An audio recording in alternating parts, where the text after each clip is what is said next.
Welcome back. You're watching Creating Cooperative Kids, and I'm your host, Bill Corbett. Everyone experiences stress at times. It helps us develop the skills we need to cope with and adapt to new and potentially threatening situations. However, the beneficial aspects of stress diminish when the person is unable to cope effectively. It also can have devastating effects on a person's children and family if it's not handled well. With me in the studio today to offer some stress coping tips is Dr. Charles Glassman, founder of the Center for Longevity and Wellness located in Pomona, New York, and a physician who has practiced general internal medicine for over 20 years. Dr. Glassman is also the author of the award-winning book, Brain Drain, a guide to the relationship between the health of the mind and the body. Welcome to the show, Charles. Thanks for having me, Bill. So in your book, one of the things that, first of all, thank you for sending me the copy to take a look at. I noticed there's something you call the automatic brain. Now, I love what you had written, and I don't think people really think deeply about what that means. Can you explain a little bit more? Sure, and I won't get too technical, okay, not good. Too many medical terms in this, but you know, I'm a general medical doctor, and most people look for me to kind of go in and whip out my prescription pad and take care of them with a prescription. But you said something very interesting in the intro to the show, how when you were talking with a woman who was having a challenge with their child, you asked the woman, what's going on in your life? And this is something that I can't ignore with my patients, people I come into contact with. And me thinking about this automatic brain started about 6 years ago. Well, it started much longer ago when I had certain stresses and wondering, you know, why do I get nervous when I'm coming on a talk show, for instance? You know, why does my heart beat fast? But one of the things that really makes me think about it are the challenges of everyday life. And a few years ago, 6 years ago, a gentleman came into my office and said how motivated he felt after I spent time with him, taking time to talk with him about his issues, not necessarily his medical issues, but what was going on in his life. But then, when he'd leave my office, things would fall apart. And we know how that happens. We may be very motivated if we hear a particularly inspiring speaker. We may go to our place of worship and really feel faithful again and just all charged up. But then we come home and our children are arguing, or we may see bills piling up on the desk, or whatever it is, and things kind of unravel.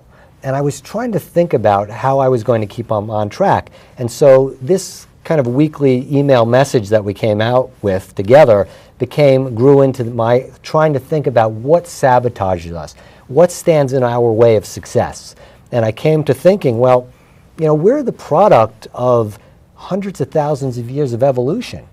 So how different are we really from our primeval ancestors, who all they were concerned about, and primates, was protecting from danger, threat, or vulnerability. So anytime we are faced with danger, threat, or vulnerability, we have a reaction, and that reaction is fight or flight.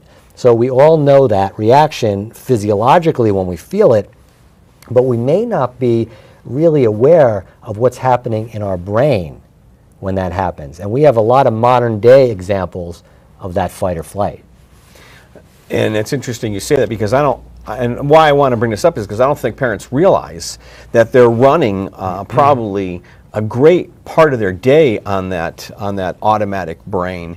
And if they are able to stop and slow down and bring themselves consciously aware of what's going on, it can change a lot of things. But you know, it's like, what about traffic? We've got the holidays coming up. People are blasting the horn and they're mad about everything, and you know, it's like a war because people are running on that. So what can parents do? Yeah, it's very important to kind of be aware.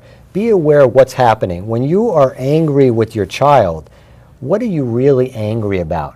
What's really going on? You talk about traffic. I always say when somebody cuts me off or honks the horn at me, they're not angry at me. There's something going on in their life. So it's very important, as you said, to find out what is really going on in my life. What has been going on? And I'll ask people this all the time when they come in with even a medical problem to me. What's happening in your life in the last 3 to 6 months? You know, what is really going on? What is that fight or flight? If a child is disobeying you, okay, or disrespecting you, what are you really angry at? And I talk about this primitive thing we all have. It's called a one-up trigger. Okay? We are always aware of if somebody is one-upping us or if we have an opportunity to one-up somebody. So a child's, and that is a primitive nature because that puts us in jeopardy. If a child, even though a child is small, if they're disrespecting us, it puts our authority at risk, and that automatically, instantaneously, and I call it automatic brain, it flips the switch. And when the switch is flipped on, we react by fight or flight.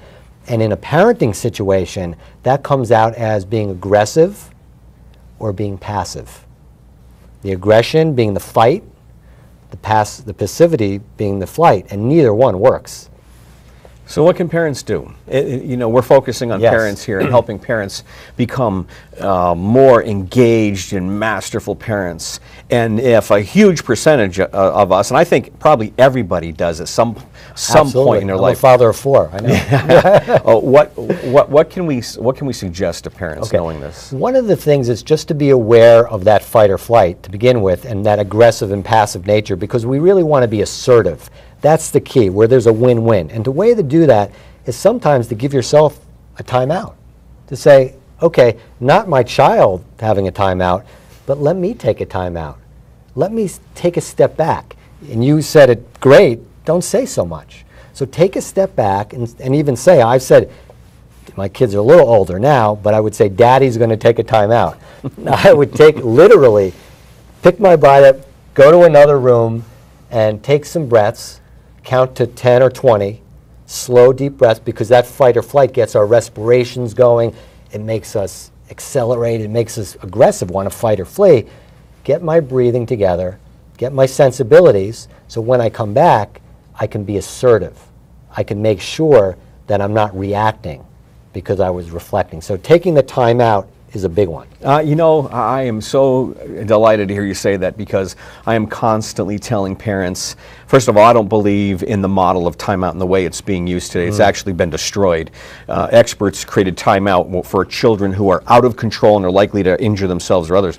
But I'm always telling parents, you need the time out. And what I've noticed is even 5 minutes, now, I'm not telling you to go have a martini. I'm telling you just walk away. You come back 5 minutes later and it can actually look different, right? Yes, absolutely. And yeah, it's really, it works that way. And it's also important to think about what's going through your brain when you're reacting that way.